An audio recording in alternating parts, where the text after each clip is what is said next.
So magandang gabi mga tol, dito tayo ngayon sa Wilcon, dito yan sa Las Piñas. Yan, Wilcon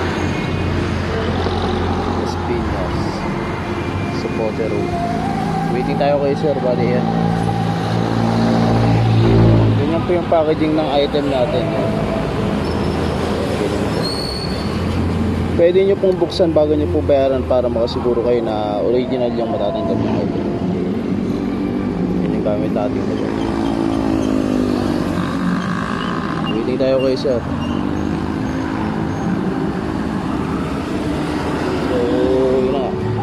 Basta pwede nyo buksan bago nyo bayaran. Same day delivery po tayo around Metro Manila and Calabarzon. Sa malalayo LBC po tayo, kaya Flash Express. JNT pwede rin po. Update na po ulit mamaya.